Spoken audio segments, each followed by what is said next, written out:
Magandang araw po sa iyo, Idol. Ang kwentong aking ibabahagi sa iyo ngayon ay isang nakakatakot na karanasan. Hindi lang dahil sa aswang, kundi dahil sa banta ng isang tao na may galit sa aking nakakatandang kapatid.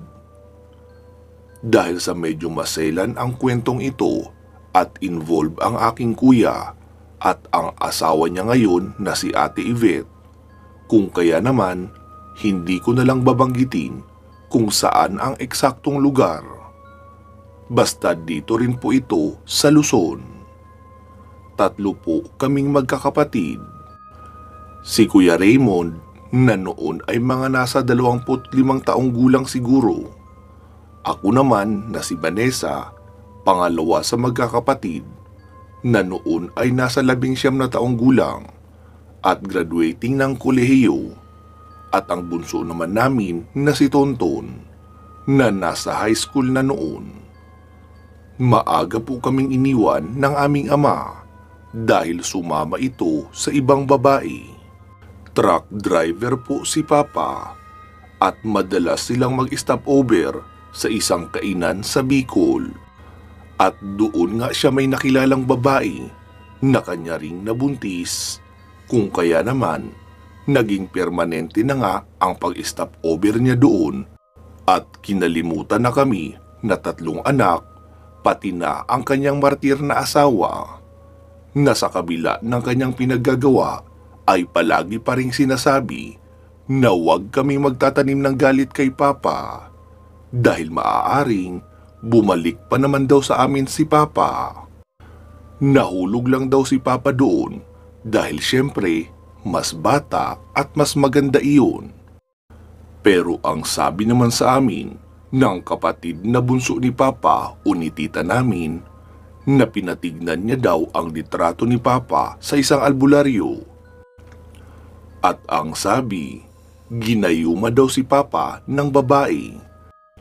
Kaya talagang nagbago ng biglaan ang damdamin noon sa amin at tanging ang babaeng iyon na lang ang palagi niyang naiisip. Dahil sa biglaang pag-iwan sa amin ni Papa, napilitan si Mama na maghanap buhay para sa amin. Ayaw kasi ni Papa na nagtatrabaho dati si Mama kasi kaya niya naman daw, kaya tuloy wala talagang alam si Mama ng mga sideline. Noong nawala nga sa amin si Papa, ay nagsimula na si Mama sa pagtitinda ng banana Q, maruya, kutsinta at puto. Pero dahil hindi naman siya sanay na gumawa noon, kaya patsamba-tsamba lang kung maging maayos ang itsura. Kaya ayun, madalas kami lang din ang kumakain dahil hindi maganda ang resulta ng pagkakagawa. Sinubukan na lang ni Mama na mag-apply bilang dishwasher sa isang malaking karinderya at natanggap naman. Kahit papaano ay masipag si Mama sa gawaing kusina kaya eksperto siya doon. Pero ilang taon lang ang lumipas ay nagkasakit rin si Mama at kailangan na lang munang tumigil sa bahay para magpahinga. Doon na nga napilitan si Kuya na mag-apply sa karinderya na inalisan ni Mama bilang boy at dishwasher. Masipag si Kuya ko, kaya naitawid niya ang kanyang pag-aaral at nakatapos din ng high school. Noong makagraduate na nga si Kuya ng high school, ay nagpatuloy siya ng college habang nagtatrabaho bilang kitchen helper. Bali ang duty niya sa trabaho ay umaga hanggang hapon at pagka-out naman sa trabaho ay pumapasok siya sa paaralan bilang isang kolehiyo. Paiksiin ko na po Sir Carla ang ibang part dahil mahaba po talaga ito. Dahil sa sipag ni Kuya ay nakagraduate nga siya at nagkaroon ng maayos na trabaho. Dahil na rin sa pagiging masinop ay mabilis siyang nakaipon. Nagkataon naman na nagkasakit ang may-ari ng karinderya na dati niyang pinagtatrabahuan at sinabing ibebenta na ang karinderyang pag-aari kasama ang buong pwesto. Medyo malaki ang halaga, pero ang ginawa ni Kuya ay nag-loan siya sa bangko at idinagdag na lang ang kanyang naipon. Napasa kanya nga ang karinderyang iyon at siya na ang bagong may-ari. Wala siyang tinanggal sa mga empleyado. Doon na rin nga natutulog si mama ko kasama si Bunso kasi maagang nagsisimula ang pagluluto. Hands-on na rin doon si mama. Isang araw, dumating si kuya ko na may kasamang babae. Ipinakilala niya iyon sa amin. Yvette daw ang pangalan. Maganda si Yvette. Matangkad, maputi, sexy at malalaki ang papaya. Kahit babae po ako ay talagang masasabi kong mas angat ang ganda niya kaysa sa akin. Idagdag pa ang cocomelon. Ako, mushroom na may kalamansi na toppings lang sa ibabaw ang meron. Kumain sila ni Kuya doon sa karinderya at nagkwentuhan sa isang lamesa sa may gilid. Para talaga silang nagdi-date dahil ang lagkit ng tinginan nila sa isa't isa. Masaya naman kami ni Mama para kay Kuya dahil sa unang pagkakataon na nakita naming kumausap iyon ng babae sa ganung paraan. Isang araw, galing ako sa school. Dumidiretso talaga ako sa karinderya pagka-out ng school para pumalit kay Mama sa kaha at makaidlip naman siya kahit saglit. Nakita kong may ibinubulong ang isang marites na serbidora kay Mama. Tapos biglang uminit ang ulo ni Mama. Kaya noong naroon ako sa harapan ay tinanong ko ito kung bakit. Ang sabi ni Mama na sinabi daw ng isang serbidora namin na iyong si Yvette ay taga-Capiz. May lahi daw iyong flying squad at merong 3 anak. Sabi ni Mama na kaya daw pala pinauwian ni Kuya ng 3 order ng ulam, 2 order ng spaghetti at maraming kanin. Kaya ang duda tuloy namin na alam ni Kuya ang tungkol sa mga anak ni Yvette. Kaya pinadalhan niya iyon ng maraming pagkain. Noong sumapit ang araw ng linggo, walang pasok sa trabaho si Kuya. Naroon siya sa bahay. Si Mama naman ay medyo tanghali na ay naroon pa rin sa bahay. Pinapunta niya na kasi si Bunso sa karinderya para siya na muna ang magkaha dahil mukhang kakausapin niya si Kuya. Dahil sa nasa tamang edad na rin naman ako, kaya allowed na ako nakasama sa mga ganong usapan. Ang sabi ni Kuya na oo daw. Alam niyang may asawa at 3 anak si Yvette. Kung kaya naman, nagsimula ng magrevolusyon ang bunganga ni Mama na bumanat na ng pagratrat ng pagsisermon. Tahimik lang si Kuya habang sinisermonan ni Mama. Panay lang iyon sa paghigop ng kanyang kape. Tapos noong nangalay na siguro ang bunganga ni Mama kakasigaw kay Kuya, ay tumahimik saglit at sinabing, bakit hindi ka sumasagot? Tumingin si Kuya at sinabi ring, kapag sumagot naman sasabihin walang modong anak dahil sumasagot. Tapos kapag hindi sumagot, magagalit ka rin. Lalo tuloy na mula ang mukha ni Mama at sinabi ring, abay wala ka ng modong bata ka ah. Naging matagumpay ka lang sa buhay. Sinasagot-sagot mo na ako. Doon na nga ako sumingit. Man naman, paano magpapaliwanag si Kuya kung hindi siya sasagot? Isa ka pa, kinakampihan mo ang kuya mo. Palibhasa siya ang bumubuhay sa atin dito. Naisip ko na lang na naloko na. Saan na kami ni Kuya tatayo para hindi kami matawag na masamang anak? Pero muli akong nagsalita. Ma, malaki na si kuya. Alam niya na ang tama at mali. Ang sa atin na lang ay payuhan siya kung kailanganin niya man. Papaano natin siya papayuhan kung hindi pala siya pwede magsalita? Pag hindi ka tumahimik, ma, baka bigla na lang niyang umalis si kuya at iwan tayo, katulad ng pag-iwan sa atin ni Papa. Hindi ko alam, Sir Carl, kung papaano ko nasabi ang mga bagay na iyon at mukhang effective din naman dahil napatahimik ko si Mama. Sige Raymond, magpaliwanag ka. Wika pa ni Mama noong muli itong magsalita. Doon na ikinuwento ni Kuya na nakilala niya si Ibit noong nag-aaral pa lang siya ng kolehiyo. Sumakay daw siya sa isang tricycle papuntang school. Doon siya nakasabit sa likuran ng driver. Tapos si Ibit naman ay pasahero doon sa loob ng tricycle kasama ang dalawang anak noon na dadalhin sa health center para sa bakuna. Pagkarating sa paradahan ay kanya-kanya ng bayad ang mga pasahero. Noong madukot niya raw ang kanyang bulsa ay wala ang kanyang pamasahe. Naisip niya daw noong una na baka nalaglag. Pero naalala niyang wala na pala talaga siyang pera dahil nagamit niyang pangbayad ng paserox noong nakaraang araw. Humingi daw siya ng pasensya sa driver at sinabing magbabayad na lang siya kinabukasan kapag nakabali na siya sa trabaho.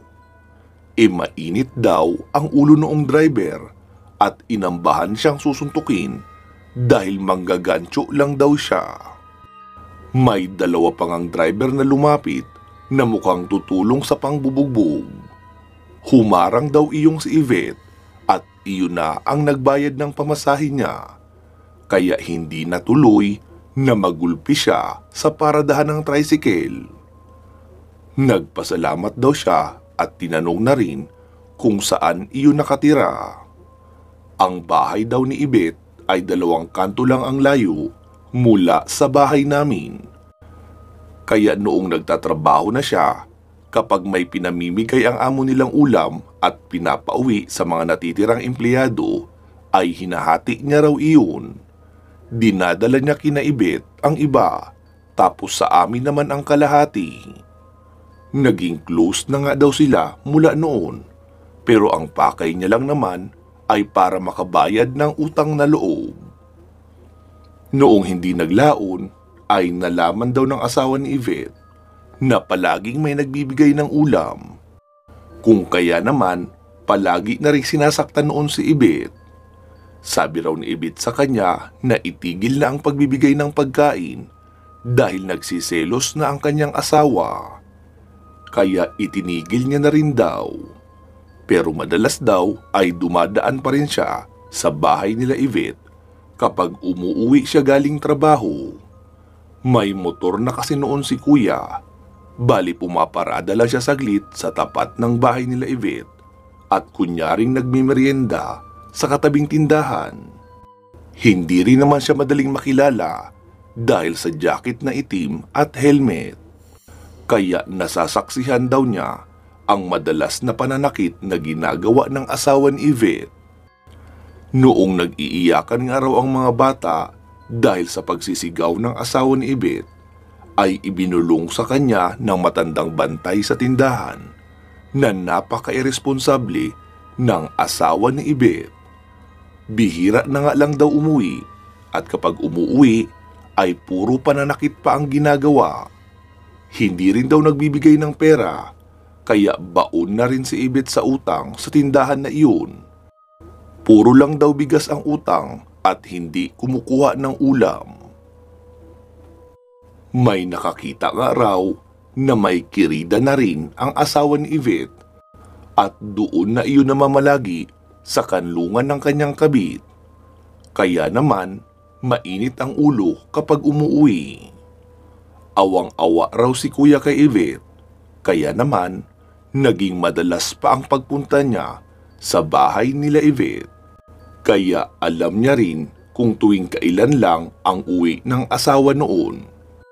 Kapag dumadalaw nga raw siya kila Yvette, ay ibinibili niya iyon ng bigas para makasurvive kahit papaano at hindi rin mapagbintangan ng asawa. Minsan nga raw ay sinabi sa kanya ni Yvette na willing siyang ibayad ang kanyang sarili sa lahat ng kabutihang ginagawa sa kanya ni Kuya Raymond. Pero hindi iyon tinanggap ni Kuya. Sa halip, sinabi ni Kuya na iwan niya na ang kanyang asawa at bumuo ng bagong buhay kasama siya. Doon na raw ang pagsisimula ng paglabas-labas nilang dalawa.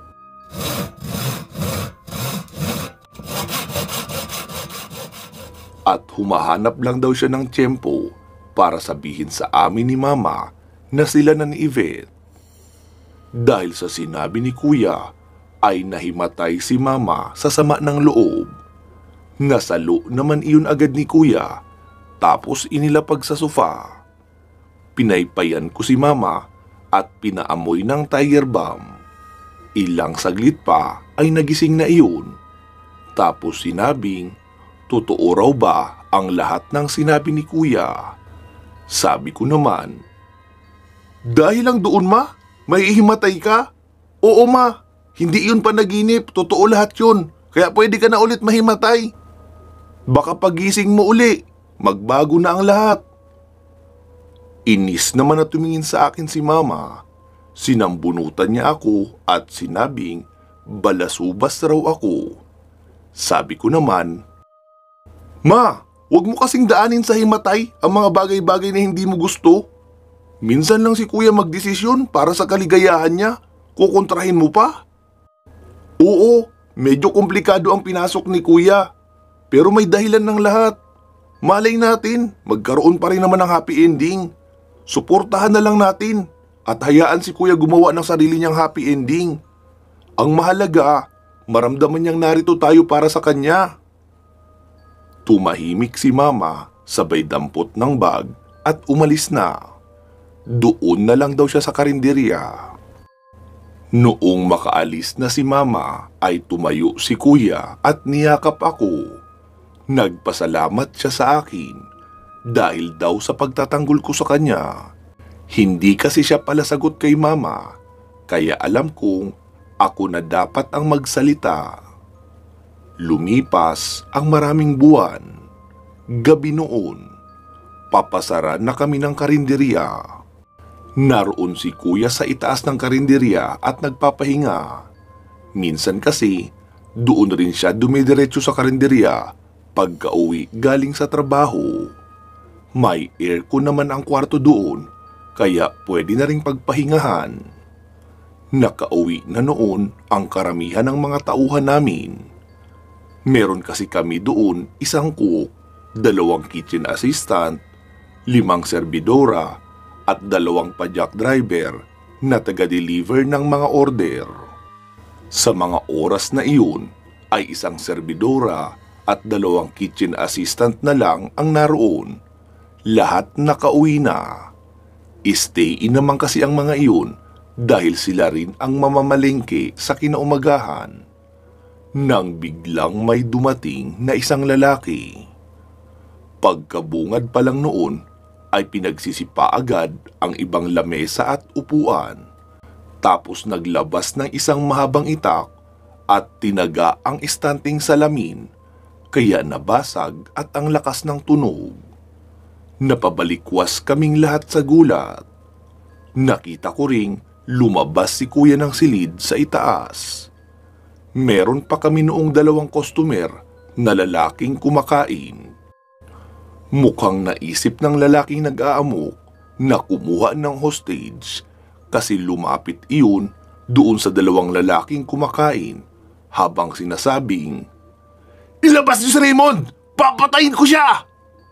Dahil sa pagsisigawan doon sa loob ng karinderya, ay mabilis na nagsitakbuhan ang mga tanod papunta sa amin at ilang saglit pa ay dumating na rin si Kapitan.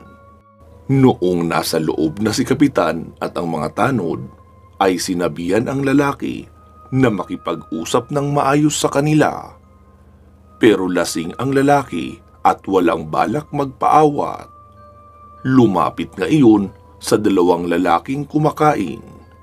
Dumampot iyon ng upuan at hinagis sa lamesa noong dalawa.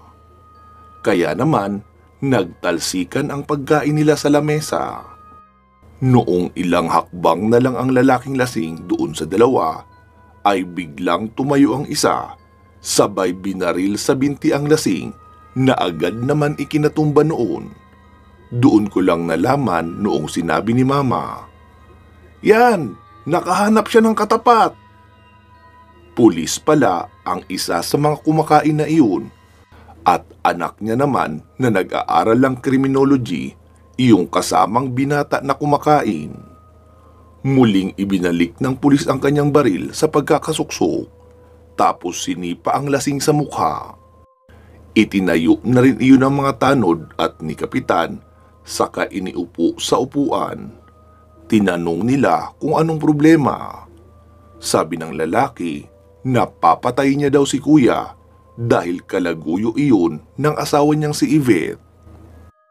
Napahawak si Mama sa kanyang dibdib noong marinig ang sinabi ng lasing.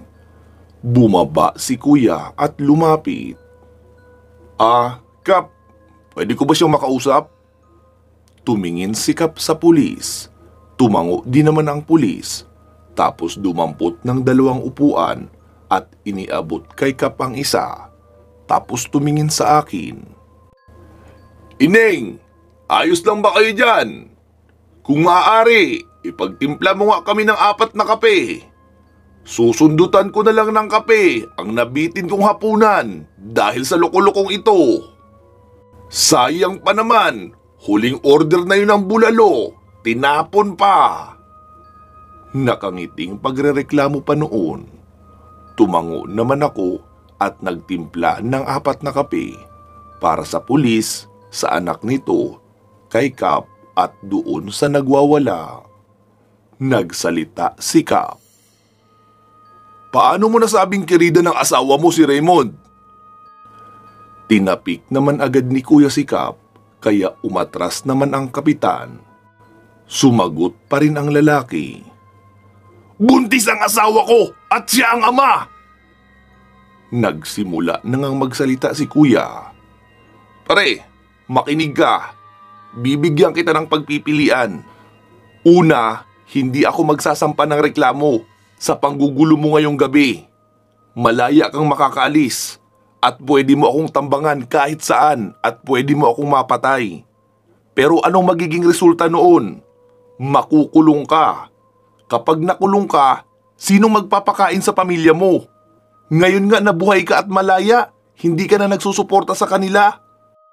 Kaya ang resulta noon, magugutuman din ang buong pamilya mo. Narito ka kasi nagagalit ka dahil pumatol si Yvette sa ibang lalaki na nagbigay ng pangangailangan nila na dapat ikaw ang nagbibigay. Pag nakulong ka, sa tingin mo hindi rin iyon mauulit? Mapipilitan si Yvette na pumatol sa lahat ng lalaking magpapanggap na tutulong sa kanila ng anak mo para lang makakain. At maaaring malagay sa peligro ang buhay nilang lahat sa ganong sitwasyon. Hindi porket hindi kayo kasal, ay hindi mo nalang siniseryoso ang kapakanan nila. Idagdag pa na kapag nakulong ka, ay siguradong matitikman mo rin ang mga troso ng mga presong sabik sa babae doon.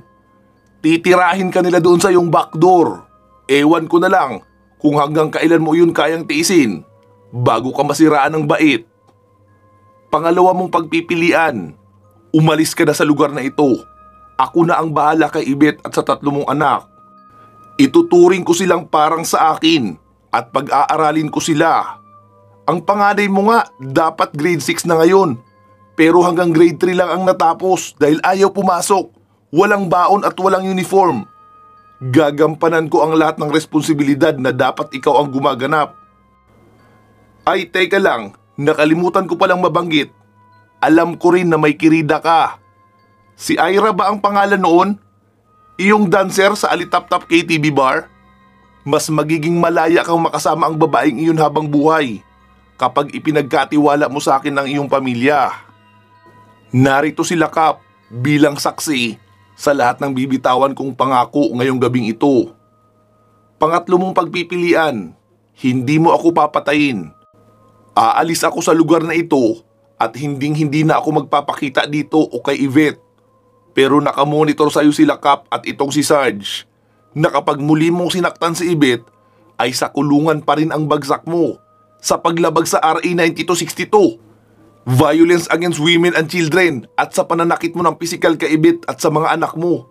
Hindi ka rin nagsusuporta sa pangangailangan nila. Nalabag din sa Penal Code Article 333 dahil sa adultery. Sa dami ng kasong kakaharapin mo, ay himala na lang ang pwedeng makapaglabas sa'yo sa kulungan. At kapag nakulong ka ay uulitin ko, wasak talaga yung fire exit mo dahil pipilahan ka ng mga preso doon. Tama ba, Sarge? Tanong pa ni Kuya doon sa nakaharap na pulis na abala sa paghigop ng kape. Oo, totoo yun. Hindi pa kasama ang araw-araw na pambubugbog doon. Manipis pa naman yung katawan mo. Ay nako, ewan ko lang kung tumagal yan ng 1 buwan nang hindi nababali lahat ng tadyang mo sa pambubugbog.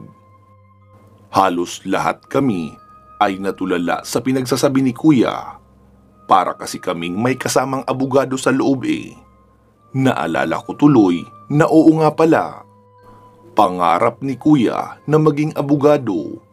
Hindi niya lang natupad dahil malaki ang kailangang gastusin. Pero hindi siya nahinto sa pagbabasa ng mga nabibili niyang second hand na aklat tungkol sa batas. Nakita kong patango-tango rin si Kap na halatang bumibilib sa mga sinasabi ng kuya ko. Ano? Herbacio Guerrero Pulido Jr. Nasa iyo na kung ano ang gusto mong maging kinabukasan. Madiin na pagkakasabi pa ni Kuya na tila ikinagulat ng lalaki dahil bakit alam ni Kuya ang tunay niyang pangalan. Siya nga pala, meron pa akong hindi nababanggit. May mga kaso ka ng pagnanakaw noong kabataan mo na hindi pa naisasampa. Pero alam ko kung sino-sino ang mga nabiktima mo. Pwede pa iyong buhayin ngayon para sabay-sabay na. Tila namutla ang lalaki sa lahat ng kanyang narinig. Tapos lumuhod sa harapan ni Kuya. Sige, sa'yo na ang pamilya ko. Iparamdam mo sa kanila ang pagmamahal na hindi ko na iparamdam. Sabay iika-ika iyon na lumabas ng karinderya.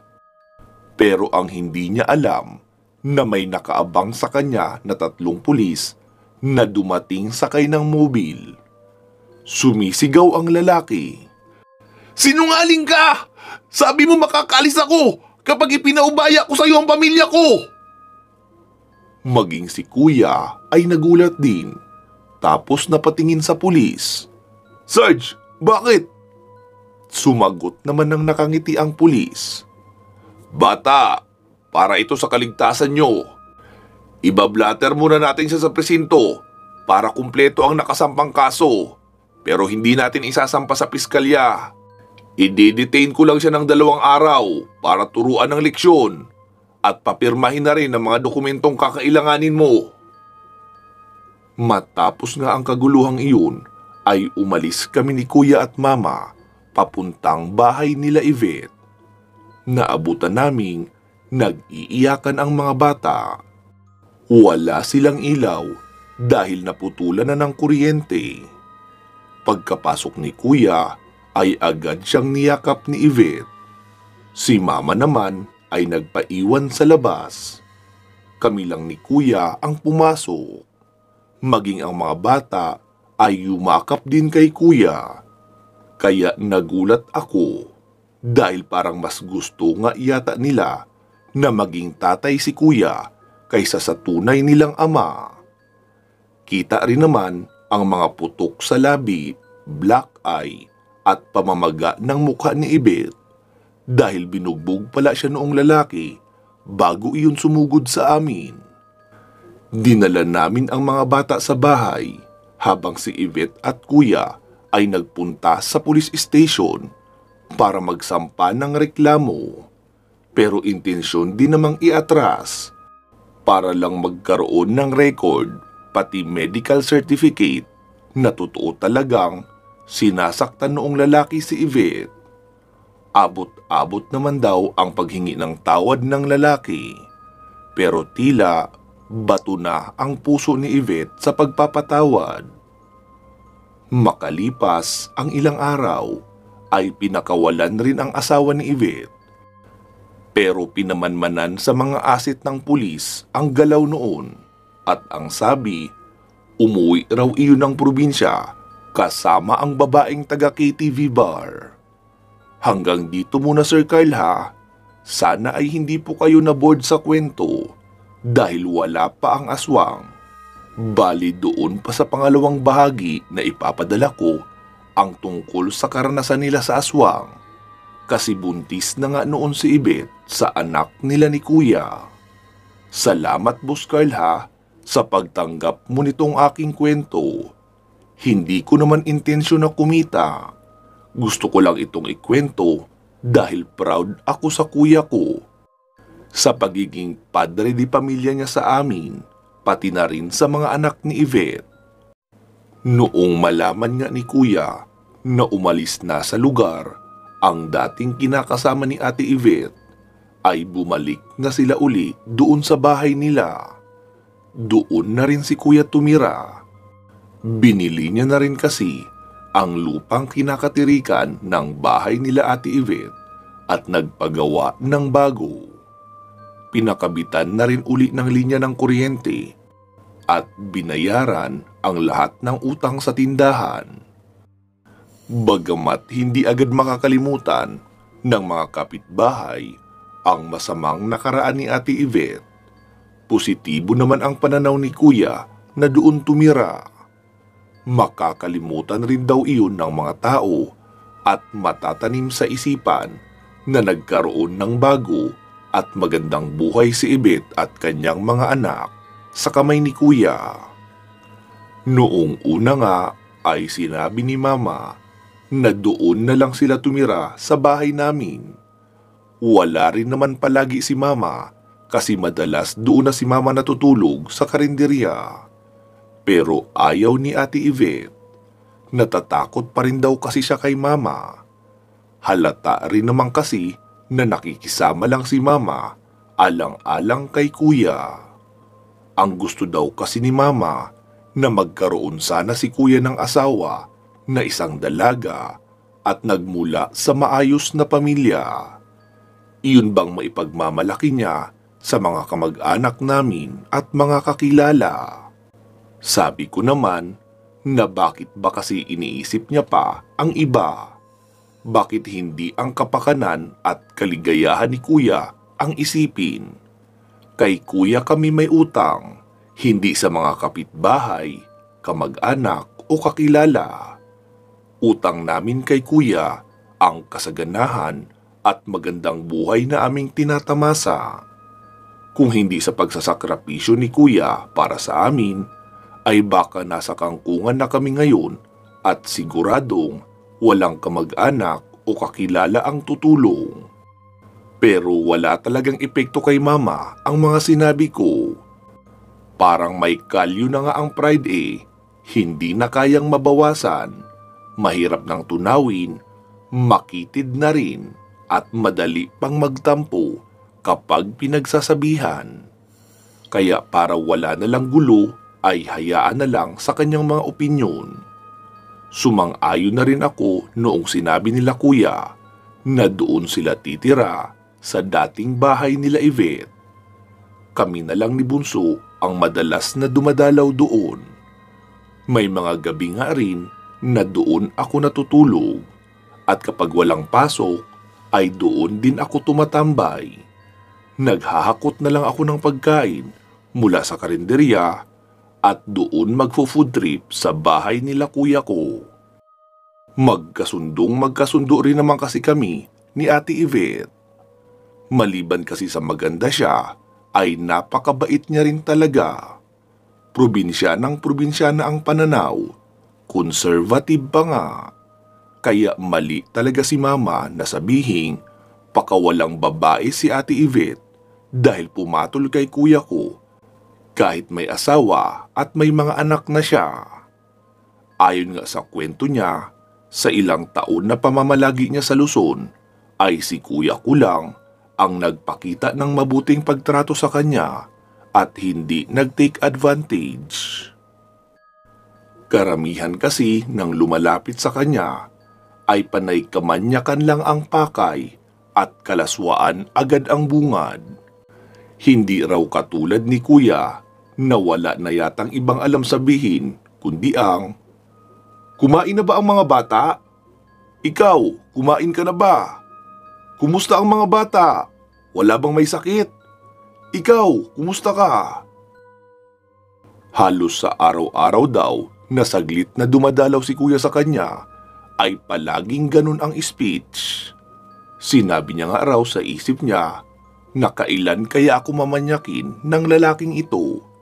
Kaso mukhang malabo rin daw dahil mas conservative pa sa kanya si kuya. Dahil kapag naaabutan siyang nakasando at walang bra, ay magagalit at pinagti-t-shirt pa siya ng itim. Ang sabi niya naman daw na ano naman, nasa loob naman siya ng bahay at mga anak niya lang din naman ang kasama. Pero lagi lang daw sinasagot ni kuya na kapag hindi siya nagpalit ng damit ay hindi na rin siya magpapakitang muli. Tawa talaga kami ng tawa kapag si kuya ko na ang pinag-uusapan namin. Hindi ko nga alam kung saan nakuha ni kuya ang kanyang pagiging conservative. Isang araw noon, umalis si Ate Yvette.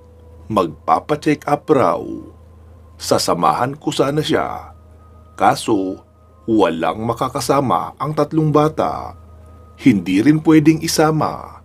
Lalo at nasa mahigit 2 taon pa lang ang bunso at napakalikot. Kaya sinabi kong sige, umalis na siya at ako na ang magbabantay ng mga bata. Pasado 1:00 lang siguro noong umalis si Ate Yvette. Pinatulog ko na rin muna ang mga bata. Nasa sala ako noon at nakatingin lang sa labas habang nakikinig ng music sa cellphone ko. Nakita kong may matandang pasilip-silip sa labas, tapos aalis, tapos muli na namang dadaan at sisilip. Kaya naman, tumayo na ako at lumapit sa pintuan.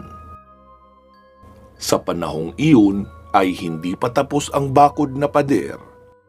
Hanggang dibdib pa lang ang pader tapos wala pang gate.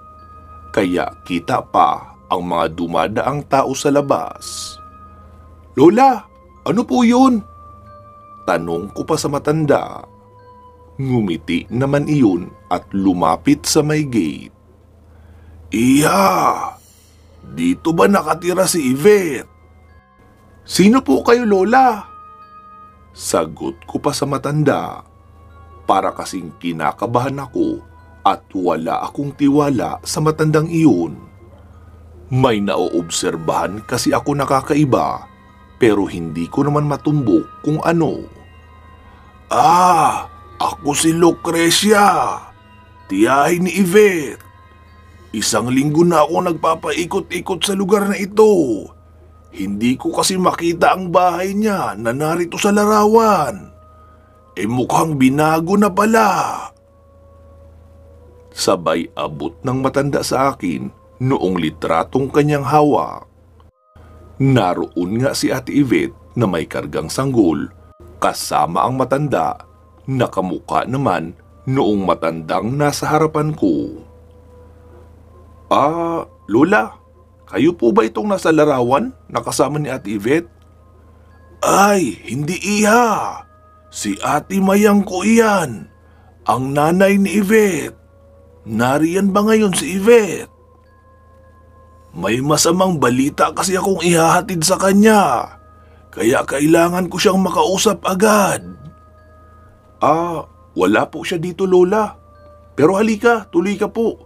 Tumuloy ka muna sa loob. Umalis lang po si Ate Yvette para sa kanyang prenatal check-up. Maya-maya lang kaunti, nandito na po iyon. Pinapasok ko na nga ang matanda at pinaupo sa may sala. Tapos pinagtimpla ko siya ng juice. Habang nasa kusina ako, ay pinagmamasdan ko ang matanda. Malikot ang mata noon kung saan-saan tumitingin. Tapos iniabot ko na sa kanya ang juice. Lola mag-juice muna kayo. Saang probinsya po ba kayo galing? Di ba sabi niyo po, 1 linggo pa lang kayong narito? Oo, iha. Galing pa akong Capiz. Akala ko nga ay hindi ko na makikita si Yvette. Uuwi na lang sana ako sa amin bukas at sasabihin kay ate na hindi ko nakita ang nag-iisa niyang anak. Ha? Nag-iisang anak lang po si ate Yvette? Oo, iha. Siya nga pala. Kaano-ano ka ba ng asawa niya? Kapatid po. Makalipas ang halos 1 oras din ng aming pag-uusap, ay dumating naman si ate Yvette. Tila gulat na gulat siya nang dumating at namumutla. Chang, bakit kayo nandito? Magandang araw din sa'yo, iha. Tila pang iinsultong sagot pa ng matanda. Van, hiramin ko lang si Chang ha, may pag-uusapan lang kami. Wika pa ni ate Yvette, sabay kapit sa braso ng matanda at dinala sa lamesa sa kusina. Kahit naman naroon sila, ay maririnig ko pa rin ang kanilang pag-uusapan, kaya tumayo na muna ako at doon sa labas tumambay, pero nakikita ko pa rin naman sila. Habang nag-uusap, ay parang napakaseryoso ng ekspresyon ng mukha ni ate Yvette. Parang may pinaghalong takot at pag-aalala. Ilang saglit pa ng aking pagtambay sa labas, ay dumating naman si kuya. Tinanong niya ako kung bakit ako naroon. Sabi ko naman na may kausap si ate Yvette sa loob na tiyahin niya daw. Pagkasilip ni kuya ay hindi na rin muna siya pumasok. Nakipagkwentuhan na lang din muna sa akin sa labas. Makalipas ang ilang minuto ay lumabas na si ate Yvette at ang matanda. Ipinakilala niya si kuya doon sa matanda, tapos umalis na rin iyon agad. Nagtaka naman si kuya dahil bakit tila puwersahan ang pagpapaalis doon ni ate. Noong makaalis na ang matanda ay pumasok na silang dalawa at sila naman ang nag-usap ng masinsinan. Sinabi ni kuya sa akin na pumunta daw muna ako sa pwesto. Palitan ko raw muna si mama dahil nagsabi iyon na magsisimba, kaya agad na rin akong umalis. Sa bahay rin namin ako natulog noong gabing iyon. Para kasi kaming mga homeless lahat, kung saan-saan na lang natutulog. Minsan sa karinderya namin, minsan naman doon ako kina kuya, at minsan din sa bahay namin mismo. Pero okay lang sa amin iyon magkapatid, kasi mas enjoy nga ang ganun. Kinabukasan, maaga pa lang, ay naroon na si kuya sa karinderya. Sinabi niya sa akin na pumunta raw ako sa bahay nila para may kasama si ate Yvette. Sabi ko naman na bakit? Umaga pa naman. Baka pwedeng mamayang hapon na ako pupunta. Ang sabi niya naman na kailangan raw agad. Nagulat naman si mama sa sinabi ni kuya at sinabi rin na sa hapon na nga kasi marami pang gagawin sa karinderya. Nagsimula na rin kasi na makilala ang kainan namin, kaya marami na ang nag-o-order na for delivery. Sinabi ni kuya sa amin ni mama na sumama daw kami sa itaas at may sasabihin siya. Pagkarating doon ay ikinuwento niya na iyong dumating daw na tiyahin ni Yvette ay isang aswang. Ang nanay daw ni Yvette ay naghihingalo na at kailangang umuwi ni ate para tanggapin ang pamanang pagkaaswang. Dahil wala namang ibang tatanggap, Nag-iisang anak lang kasi si Ate Yvette. Hindi raw pumayag si Ate Yvette dahil tsak masisira ang pamilya niya kapag tinanggap niya iyon. Pati sarili niyang mga anak at si kuya ay maaari niya ring mabiktima. Pagkarinig noon ni Mama ay nagsimula na namang tumalak. Tama daw talaga siya nang hindi pagpabor sa pagsasama nila kuya at Ate Yvette. Kapahamakan lang daw ang naidudulot ni Ate Yvette sa buhay ni kuya. Nagalit naman si kuya at sinabing hindi si Ate Yvette ang kalaban namin, kundi ang pamilya niya at dapat naming protektahan si Ate Yvette sa ganong sitwasyon. Para kumalma si kuya ay sinabi ko na lang na sige, pumasok na siya sa trabaho at kukuha lang ako ng damit, saka pupunta na ako agad sa bahay nila. Bago ako umalis ng bahay, ay pinagdala ako ni Mama ng maraming bawang, asin at Biblia. May holy water pa nga sa isang maliit na lalagyan ng baby oil. Pagkarating ko sa bahay nila kuya ay napansin ko saradong-sarado pa rin ang lahat ng mga bintana. Kumatok ako sa pintuan at sinabing ako iyong kumakatok. Pagkabukas ng pintuan ay saglit pang nagpalingon-lingon si Ate Yvette sa labas. Sabi ko naman sa kanya na huwag siyang mag-alala dahil nagmasid din ako sa labas at hindi ko naman nakita ang kanyang tiyahin. Nagulat naman siya noong mapatingin sa akin. Kaya sinabi ko na lang na huwag mag-alala dahil alam ko na ang lahat. Sinabi na sa amin iyon ni kuya. Abot-abot naman ang paghingi ng tawad ni Ate Yvette sa akin dahil nadamay pa raw kami sa problema ng pamilya niya. Sabi ko naman na wala naman siyang kasalanan at hindi niya rin iyon ginusto. Magtulungan na lang kami para malampasan nila ang problemang iyon. Pagkapasok ko ay may inilabas si ate na isang babasaging botelya. May langis ang loob noon at may mga ugat at maliit na papel na nakalukot.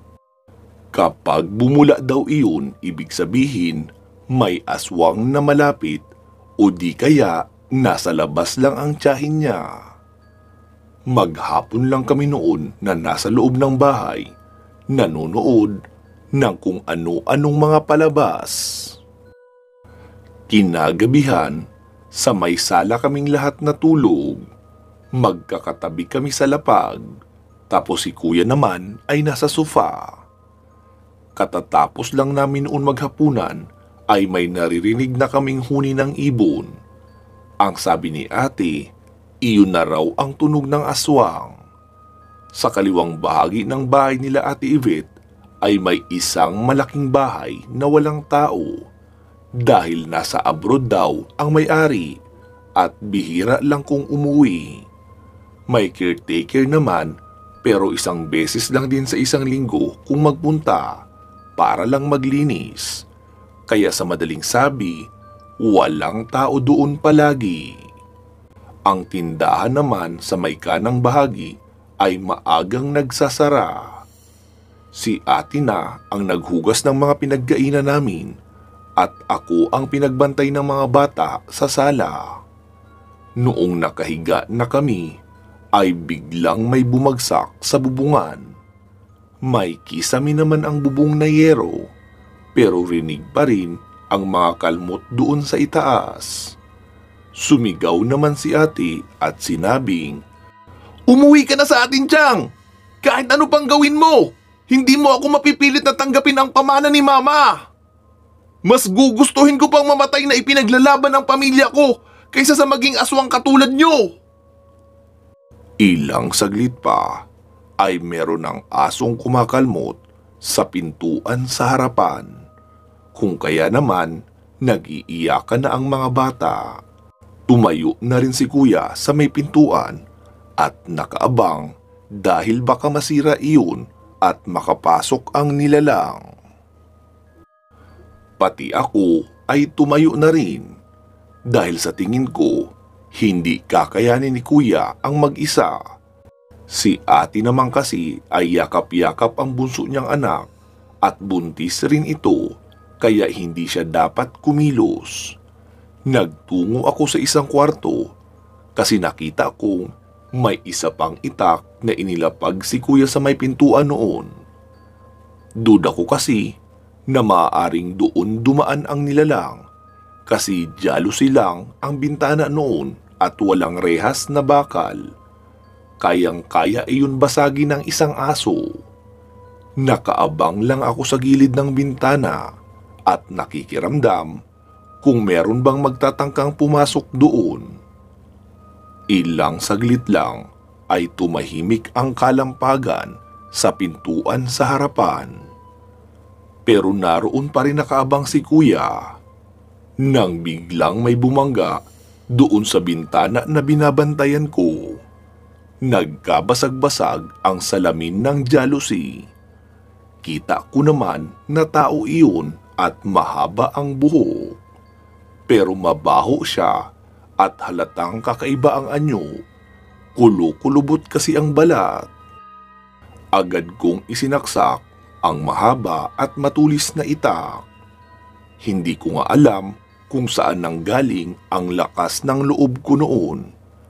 Gulat na gulat ang babaeng iyon, kaso noong umatras siya ay hindi naman agad makaatras kasi hindi ko pa binunot ang itak, kaya sumabit iyon sa bintana. Agad kong dinampot ang garapon sa paanan ko, sabay dakot at saboy ng maraming asin na may bawang. Tila lalo iyong nagalit at ibinigay ang lahat ng puwersa para makaatras. Muli nga iyong nakalabas at nagsisigaw na halatang nasasaktan. Agad namang lumapit si kuya ko. Ang sabi ko, mukhang napuruhan ko iyon dahil malalim ang pagkakabaon ng itak na isinaksak ko at nasabuyan ko pa ng asin. Sinabi naman ni kuya na pagtulungan daw naming itayo ang papag para iharang doon sa bintana. Tapos muli na kaming bumalik sa may sala. Tahimik lang kaming nakikiramdam sa paligid. Pero nawala na ang kaninang huni ng ibon o kahit iyong aso na nagpupumilit sa pintuan. Kinabukasan ay agad pinaayos ni kuya ang nasirang bintana. Pinakabitan na rin ang bakal na grills. Maging ang pintuan ay nilagyan ng rehas na bakal na nilagyan din ng screen para kunyari regular screen door lang. Pero solid na bakal ang pundasyon noon. Nag-file na rin si kuya ng 2 weeks leave para mabantayan si Ate Yvette. Pero sa makalipas na 2 linggo ay wala nang nagparamdam. Noong dumalaw si mama sa bahay nila kuya ay sinabi nitong hindi na nila kaya ang pagtanggap ng napakaraming order ng pagkain sa karinderya namin. Tinanong niya si kuya kung ano ang kanilang gagawin. Ang sabi naman ni kuya na wag nang mag-alala dahil magre-resign na siya sa trabaho at magtatayo na lang ng catering services. Bali doon sa karinderya tatanggap ng order at sa bahay nila kuya ang pagluluto. Nagpagawa na rin si kuya ng isa pang bahay sa harapan ng bahay nila. Gawa iyon sa simento at puro tiles ang dingding pati sahig. Ang kusina naman ay halos stainless ang lahat ng gamit para pumasa daw iyon sa health sanitation requirements. Doon na nga itinuon ni kuya ang kanyang oras sa pag-aasikaso ng negosyo niya. Doon lang din mismo sa bahay nila. Kaya napagsasabay niya ang hanap buhay at pagbabantay sa kanyang buntis na asawa at 2 stepdaughters at stepson. Hanggang dito na lang po Sir Carl ang kwento kong ito. Pero hanggang ngayon ay hindi ko pa nakakalimutan ang itsura ng aswang na sinaksak ko. Nakukonsensya nga ako at natatakot din dahil baka nakapatay na ako. Ang sabi naman ni Ate Yvette na wag daw akong mag-alala dahil hindi naman ganun kadali makapatay ng isang aswang gamit lang ang pangkaraniwang itak. Lalo na kung wala naman iyong orasyon ng albularyo. Sigurado daw na buhay pa ang tiyahin niya at umuwi na lang iyon sa kanila sa Capiz. Sana ay nagustuhan niyo po, Sir Carl, ang kwentong aking ibinahagi. More power po sa channel mo. Maraming salamat po. Mag-iingat po kayo palagi at hanggang sa muli.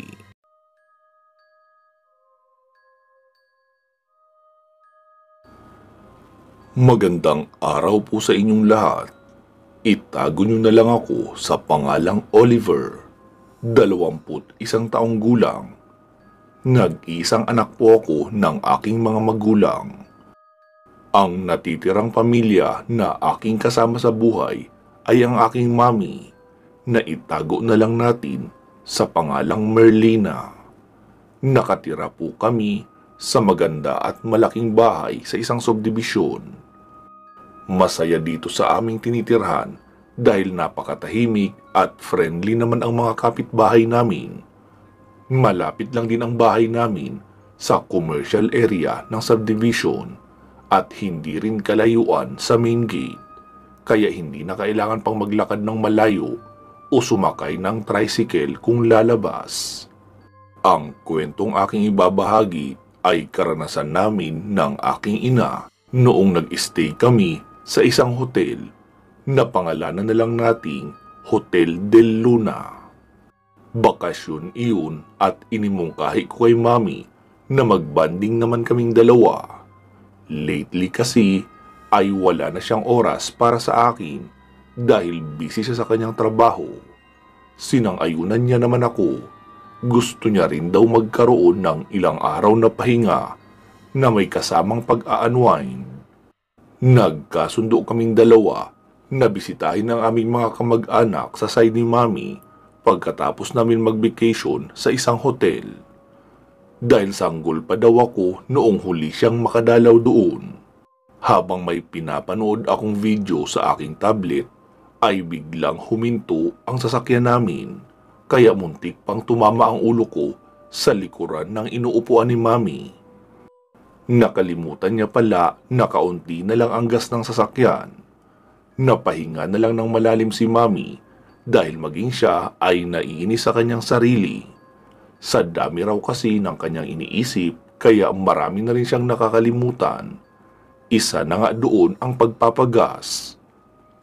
Ilang minuto niya na rin daw nakikita ang pag-blink ng warning sign para sa gas. Pero binaliwala niya lang iyon dahil meron siyang malalim na iniisip. Lumabas ako ng sasakyan. Nasa lugar kami kung saan malayo pa sa kabihasnan. Noong makalampas kami sa bayan na aming pinanggalingan, ay meron pa namang paisa-isang mga bahay. Pero sa pagkakataong iyon ay naroon kami sa pagitan ng dalawang bayan. Balisakop na iyon ng kasunod na bayan pero malayo pa sa sentro, kaya wala kaming mahahanap na malapit na gasolinahan. Noong lumabas ako ng sasakyan ay lumabas na rin si mami, dala ang kanyang shoulder bag. Maglalakad-lakad na lang daw muna kami, baka makahanap kami ng tricycle na maaarkila papuntang sentro para makabili ng gasolina. Ilang minuto na kaming naglalakad pero wala pa rin kabahayan. Hanggang sa may nakita kaming daan papasok. Medyo masukal ang daan na iyon dahil sa mga talahib. Pero dahil sa may nakita akong bakas ng gulong ng sasakyan, ay sinabi ko kay mami na subukan naming bagtasin ang daan na iyon dahil baka may kabahayan doon at merong may sasakyan na pwede naming arkilahin. Sumang-ayon naman sa akin si mami. 5 minuto siguro ng aming paglalakad ay may nakita kaming malaking bahay. Mansyon na nga ang dating noon pero luma ang itsura. Nagpatuloy pa kami hanggang sa makarating sa may gate. Doon na namin nakita ang isang signage na nakasulat na Hotel de Luna. Napasabi na lang ako ng, "Hala, Mami, may hotel pala dito?" Sumagot naman si Mami, "Hindi ko alam anak. Nakailang daan na ako rito pero hindi ko naman ito napapansin. Siguro exclusive lang para sa mga members ang guest." Malaki at matayog ang gusali na iyon na halatang mayaman ang may-ari dahil na rin sa mga kakaibang rebulto na nakatayo sa labas na parang may pagka-Greek ang design. Ang kulay ng pintura ng pader ay kulay itim. Tanging ang mga bintana lang ang nagkakaroon ng ibang kulay na puti. Pero kahit ganoon ay maganda naman ang disenyo noon kahit pa itim ang kulay ng mga pader.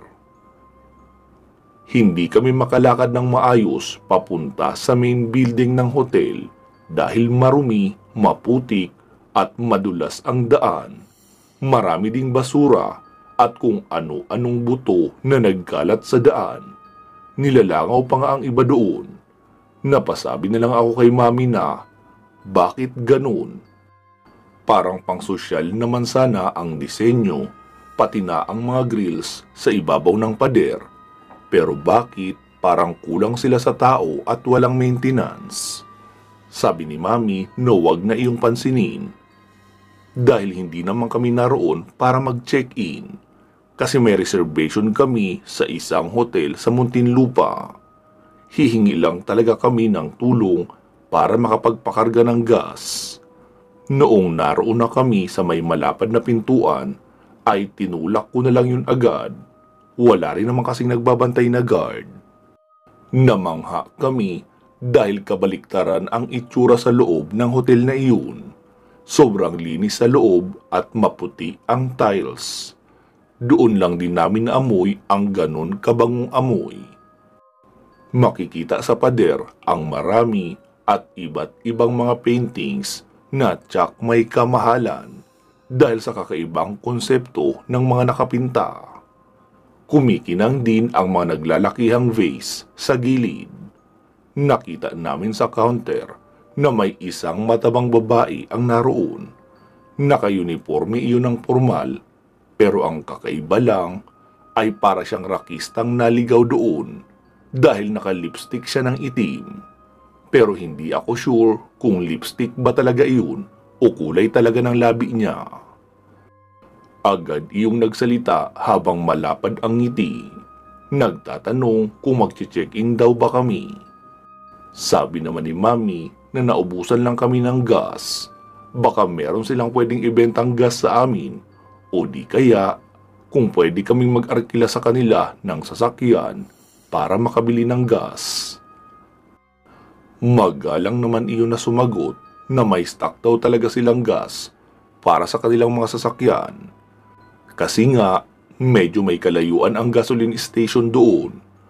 Kaso nga lang, ikinarga na noong umaga sa kanilang service na van at kasalukuyan iyong nasa Maynila dahil may susunduin na guest ng madaling araw sa airport. Iminungkahi na lang noon na mag-check-in na kami at since hindi naman peak season, kaya pwede niya kaming bigyan ng 50% discount promo. Tapos iyong sasakyan naman namin ay iiwan na lang daw namin sa kanya ang susi at ipapatulak niya na lang sa mga parking attendant nila doon para madala kahit hanggang sa may malapit lang sa gate ng hotel. Ihahatid na lang din daw sa room namin ang mga baggage. Dahil sa maganda ang offer at nakita din ni Mami ang mga flyers na nasa harapan ng counter na parang napakasosyal ng kwarto. Kaya sinabi ni Mami sa akin na doon na lang kami para masubukan din namin.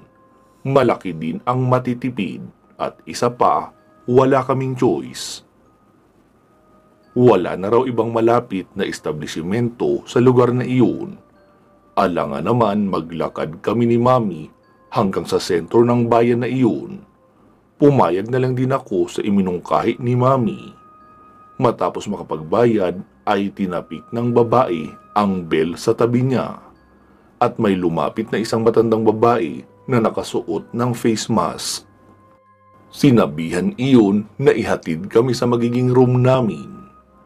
Iniabot na ni Mami ang susi ng sasakyan bago kami umakyat. Habang nasa loob kami ng elevator ay kinausap kami noong matandang babae. Nagtatanong din kasi si Mami kung marami ba ang naka-check-in doon. Sabi naman ng matanda na wala raw. Kaka-out lang daw noong mga nag-check-in ng isang gabi at ang susunod na nakabook ay iyong susunduin pa sa airport. Nabanggit din ni Mami ang kakaibang estilo ng hotel na purong itim ang pintura sa labas, pero puti at matitingkad na kulay naman sa loob. Ayon pa sa matanda, nakabase daw iyon sa konsepto ng may-ari, na inihahalin tulad ang hotel sa isang tao. Maitim at pangit ang panlabas na anyo, pero malinis ang kalooban. Dagdag niya pa, maliban sa matabang babae na nasa counter, lahat ng mga staff doon sa hotel ay matatanda at puro sila babae, walang ni isang lalaki. Sumabat naman ako na kahit iyong driver nila na sinabing may susunduin sa airport ay babae din ba? Tumango naman ang matanda. Namangha naman ako sa aking narinig dahil kakaiba iyon.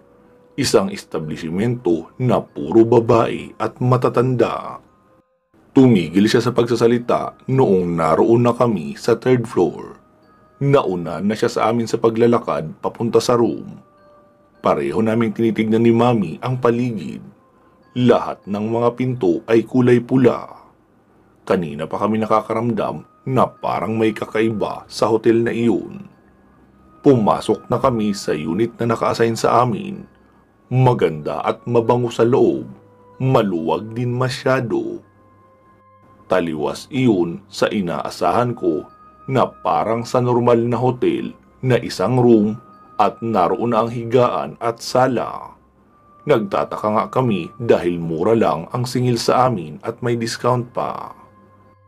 Hindi ba kaya sila lugi sa ginawa nilang mura na pagpapa-stay sa amin doon? Bago umalis ang matanda, sinabi niya sa amin na kapag may kailangan kami ay tumawag lang sa teleponong itinuro niya. Naroon na rin naman daw ang mga numero na kasulat sa isang laminated cardboard. Malaki ang unit na iyon. May dalawang magkatabing kwarto. Sa isip ko nga ay hindi na pangkaraniwang hotel room iyon. Parang isang buong bahay na nga eh. Naghiwalay na nga kami ni Mami ng room para naman meron kaming privacy pareho. Maggagabi na noong pinuntahan ako ni Mami sa kwarto para magpaalam na bababa daw muna siya para tanungin ang staff kung naipasok na ba ang mga gamit namin. Hindi pa rin kasi naihatid sa aming unit. Tumango lang ako kasi alam ko naman na hindi kakailanganin ni Mami ang tulong ko kasi may mga attendant naman ang hotel. Nakahiga ako sa kwarto habang naglalaro ng aking tablet nang may marinig akong kalabog at sigaw sa pader. Noong una ay binaliwala ko lang. Pero noong mga sumunod ay naalerto na ako dahil medyo malakas ang kalabog at may boses pa ng babae na humihingi ng tulong. Kaya napabangon ako para lumapit sa pader at pinakinggan kung totoo ba iyong naririnig ko. Nagtataka rin ako kasi mukhang makapal naman ang dingding at gawa sa semento. Kaya papaanong may naririnig ako mula sa kabila? Akma na sana akong aalis sa pader nang makarinig ako uli ng paghingi ng tulong ng isang babae. Kaya mabilis akong lumabas sa room at pumunta sa kabilang unit. Kumatok ako ng kumatok sa pinto pero walang sumasagot. Noong subukan kong ikutin ang doorknob ay hindi naman pala iyon nakalak. Kaya mabilis akong pumasok at nagulat ako sa aking nakita. Basag ang mga babasaging gamit, gaya ng vase, glass table, pati na ang TV. kahit ang mga nakasabit na painting sa pader ay nasa lapag na rin. Lalo pa akong kinabahan noong may makita akong dugo sa pader at sa sahig, pati na yung papunta sa kwarto. Nanginginig akong sinundan ang linya ng dugo na papunta sa silid. Sigurado akong kapapatay lang sa kung sino man yung babae na sumisigaw dahil sariwang dugo pa ang nagkalat sa maputing sahig at pader. Inilibot ko ang aking paningin sa paligid pero walang tao. Kung ano-anong katanungan na tuloy ang nagpapagulo sa utak ko. Gaya ng nasaan na ang babaeng sumisigaw, nasaan din kaya ang kriminal? Imposible namang sa bintana iyon lumabas dahil nakasarado iyon at mataas din. Dahil nasa third floor nga kami, alangan din naman na sa mismong pinto niya inilabas ang biktima nang hindi nagkakalat ng dugo sa hallway. Gulong-gulo na ako at kung ano-anong mga tanong ang umiikot sa aking isipan. Kaya nagpasya na lang akong bumaba sa lobby upang i-report iyon sa staff na nasa counter. Bahala na siyang tumawag ng pulis. Gulat na gulat pa si Mami noong makita akong lumabas ng elevator. Naroon pa kasi siya naghihintay ng gamit namin. Tinanong niya ako kung anong nangyari at bakit ako namumutla. Pero bago ko siya hinarap ay lumapit muna ako sa staff at ikinuwento ang nakita ko sa room 37. Sinabi ng staff sa akin na mag-relax lang daw muna ako at tatawagan niya muna ang 2 room attendant para tignan ang kwarto na sinasabi ko. Iginiit ko naman na tumawag na agad ng pulis. Sinagot naman ako noon na uuraw kapag nakumpirma na nila ang nakita ko. Dahil baka false alarm lang daw. Nagtaka naman ako sa sinabi niya. Papaanong false alarm?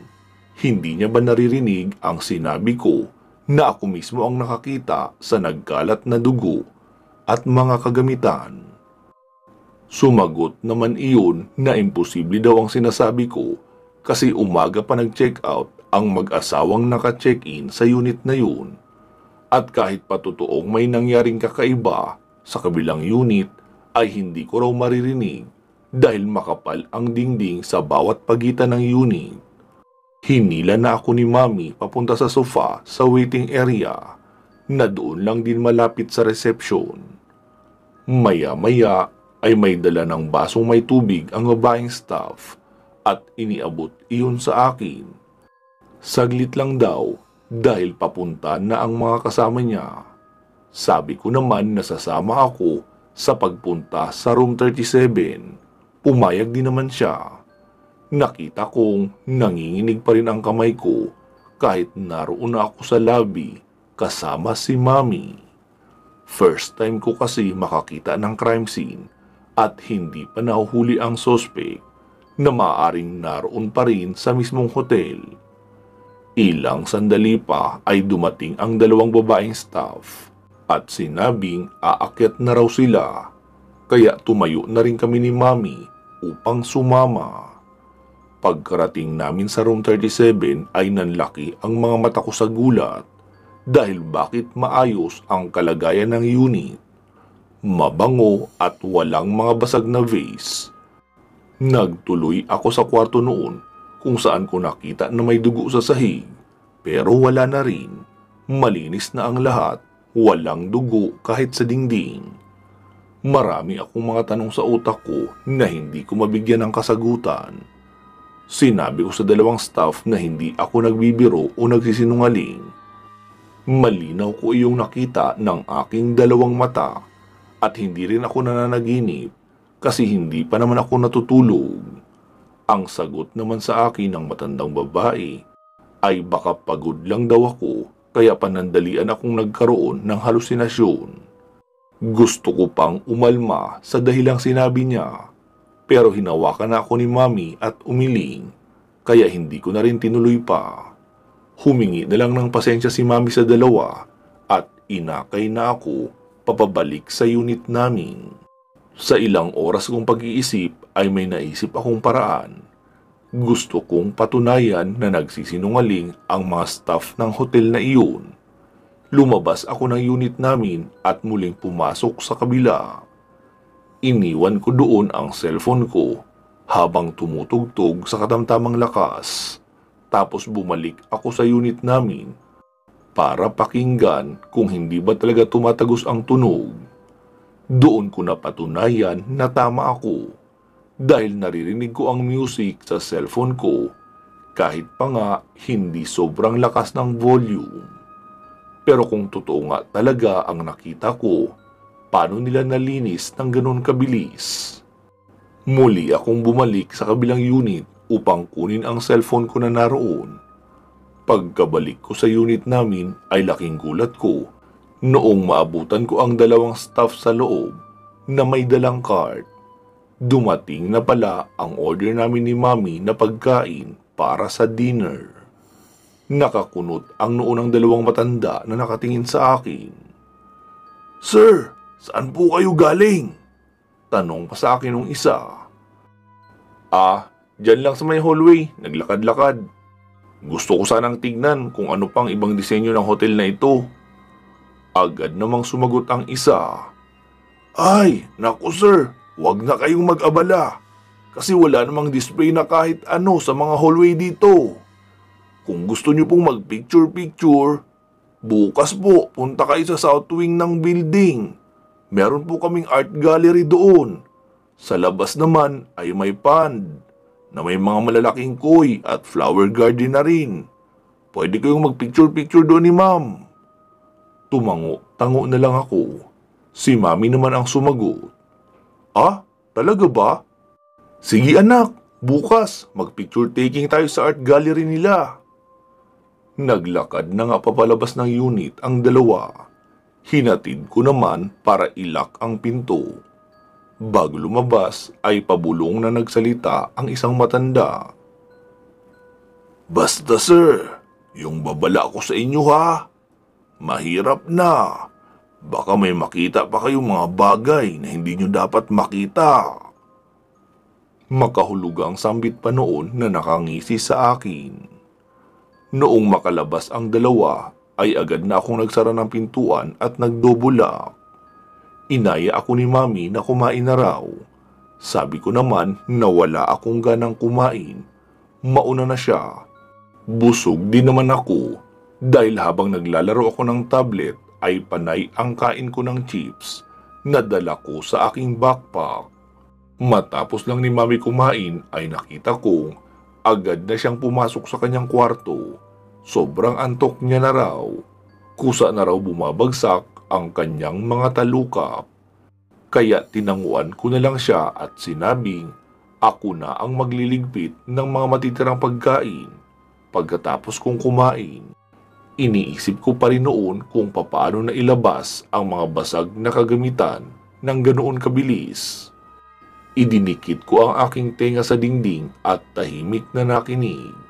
May naririnig akong mga kalabog na parabang maraming naglilinis. Alam kong hindi iyon sa kabilang kwarto kasi malinis na doon eh.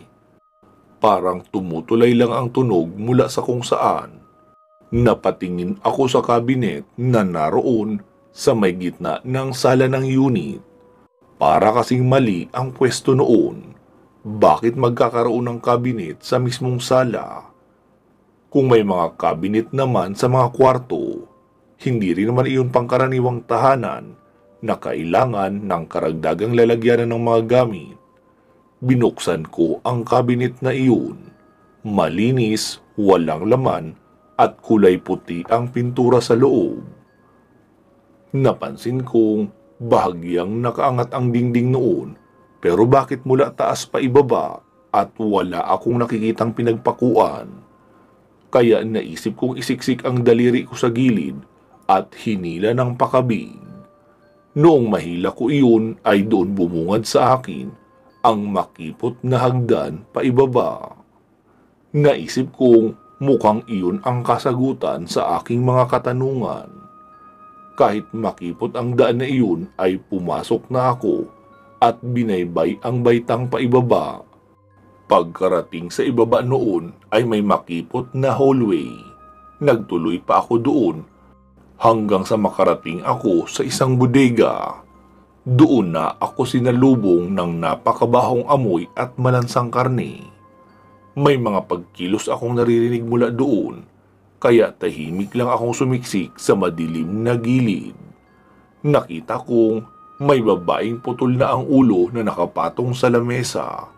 Marami ding drum doon na may takip.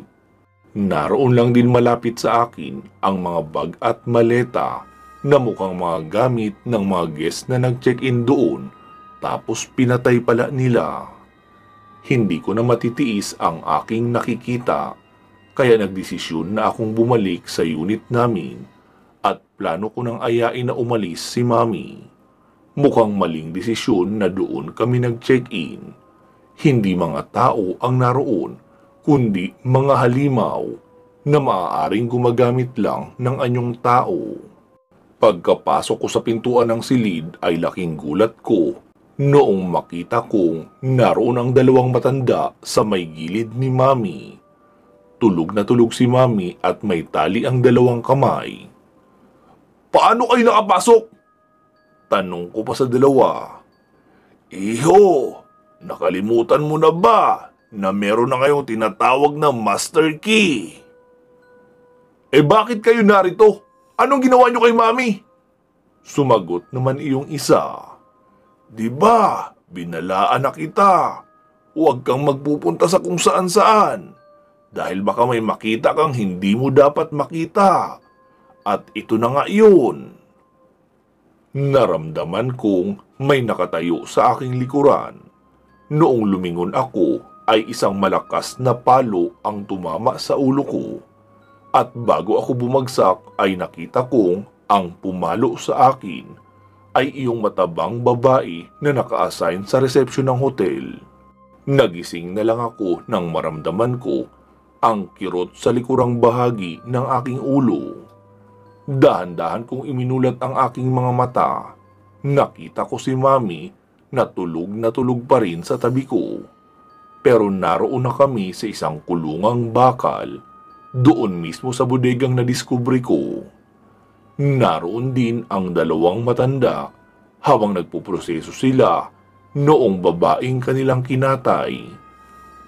Tinatagdad nila at inilalagay sa drum ang karne. Mabalasik na rin ang itsura nila habang kinakain ang mga laman loob. Para na nga silang hayop kung umasta. "Anong ginagawa nyo? Bakit nyo kami kinulong?" Wika ko pa sa mga iyon.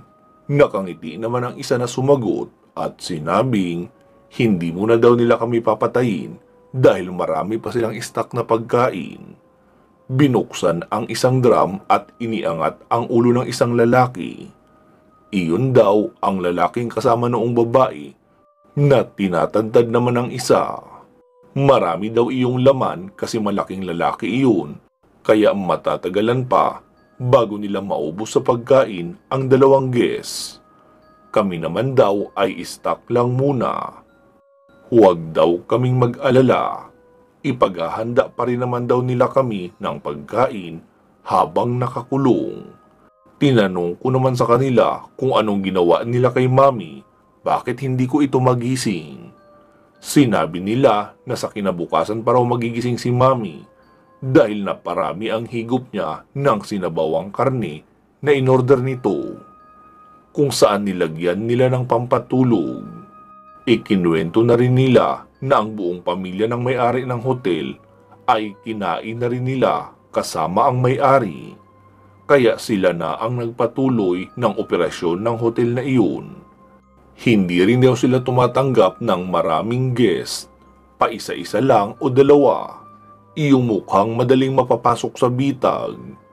Panay ang sigaw ko ng tulong, pero nagsitawanan lang ang dalawa dahil kahit lumabas pa raw ang lalamunan ko sa kakasigaw ay walang makakarinig sa akin na iba. Dahil kami lang naman ang naka-check-in sa hotel na iyon. At napakalayo nga ng kabihasnan. Nanlumo na lang ako at tila nauubusan na ng pag-asa. Sumandal na lang ako at hindi na umimik pa habang patuloy lang sa pagmamalaki ang dalawang matanda. Noong matapos na sila ay nagsilabasan na rin ang silid. Biniro pa nga ako noong isa at sinabing ipagpatuloy ko lang daw ang pagsigaw. Masarap daw kasi sa tenga kapag may sumisigaw ng tulong. Noong wala na ang matanda ay tumayo na ako at iginala ang paningin sa paligid.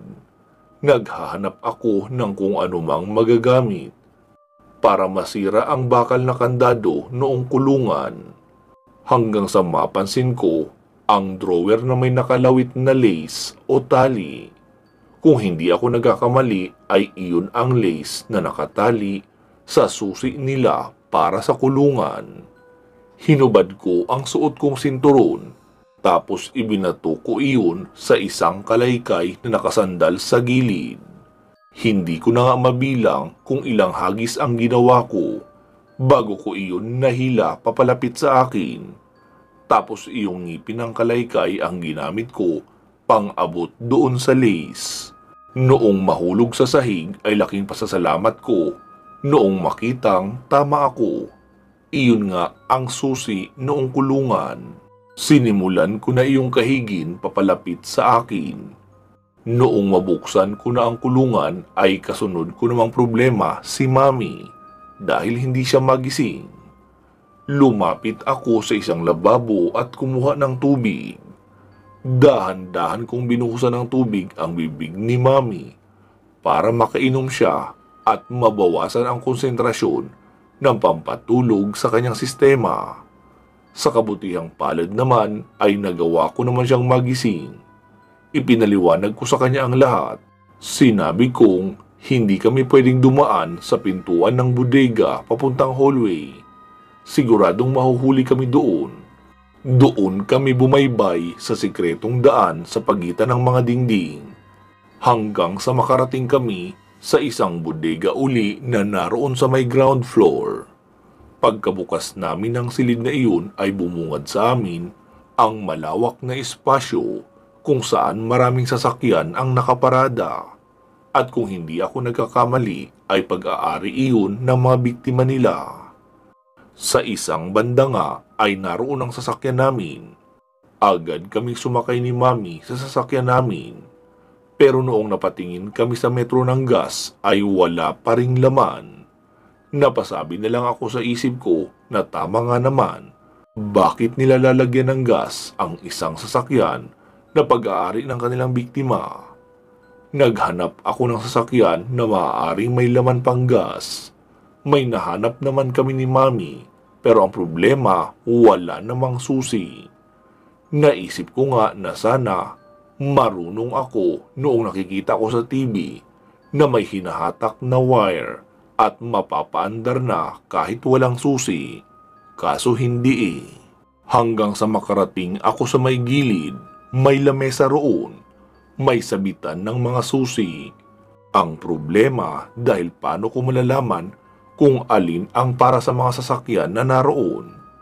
Agad kumuha si Mama ng ilang susi at sinubukan sa mga sasakyan na naroon. Pero walang mapagkasyahan hanggang sa makita ko ang isang susi na kahalintulad ng motor ng kaibigan ko. Kinuha ko iyon at naghanap sa paligid. Meron doong nakatakip ng tolda. Noong buksan ko iyon ay isang motorsiklo. Ipinasok ko ang susi at pinaandar. At sa kabutihang palad ay umandar naman iyon at marami pang gasolina. Agad sumakay si Mami sa likuran ko at pinaharurot ko na ang motor na iyon. Kaso dahil sa maulan at may tubig ang daan papalabas, kaya hindi ko alam kung saan ang may lubak o wala. At nagulat na lang kami noong masyut ang gulong sa malalim na lubak. At tumalsik kaming pareho ni Mami. Pakiramdam ko nga ay naalog ang utak ko sa pagkakabagsak sa lupa. Si Mami naman ay ganun din. Narinig kong tumutunog na ang alarm ng hotel na iyon na parabang kahalintulad ng sa school kapag break time. Tapos bumukas ang pintuan. Lumabas doon ang tatlo. Tapos may ilan pang mga sumilip sa itaas ng bintana. Doon ko na nalaman na marami pala sila doon. 4 na staff lang kasi ang nakita ko noong una. Iyong sa reception, iyong naghatid sa amin sa room, at iyong 2 nagpuproseso ng karne noong babae. Dali-dali kong inalalayan si Mami na makatayo. Tapos ang motor naman ang itinayo ko. Pagkasakay namin sa motor ay doon ko na idinaan sa damuhan sa gilid na bahagi para siguradong walang malalim na butas. Bahagya rin namang nakabukas ang gate kaya agad kaming nakalabas. Dinig pa namin ang pagsisigawan noong mga humahabol na aswang sa amin. Dumiretso na kami sa sentro ng bayan na iyon at nag-report sa police station. Ang sabi naman ng investigador na imposible daw iyon. Dahil mag-iisang taon na raw na walang operasyon ang hotel na iyon.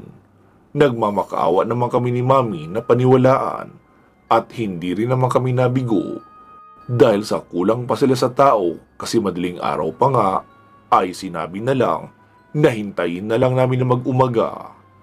Noong puntahan namin ang hotel kasama ang mga pulis ay wala na kaming naabutan doon. Nakakandado ang gate. Sinabi namin na pasukin ang loob dahil naroon ang sasakyan namin. Ginawa din naman nila at napatunayan nga namin na naroon ang aming sasakyan sa loob. Ipinag-utos ng hepe na halughugin ang buong gusali at hanapin iyong bodegang sinasabi ko. Agad na rin kaming umalis sa lugar dahil may iba akong naiisip na posibilidad. Papaano kung may kasabwat na pulis ang mga nilalang na iyon? At kapag sumama pa kami sa loob, baka muli kaming ipasok sa kulungan, tapos sabihing walang na-recover na kahit anong kakaiba. Magiging delikado na naman tuloy ang sitwasyon namin ni Mami. Matapos ang pangyayaring iyon, ay nagpasya si Mami na ibenta ang bahay namin at lumipat na lang sa Maynila. Kahit papaano ay masyadong matao sa Maynila para gawing kuta ng mga aswang. Wakas.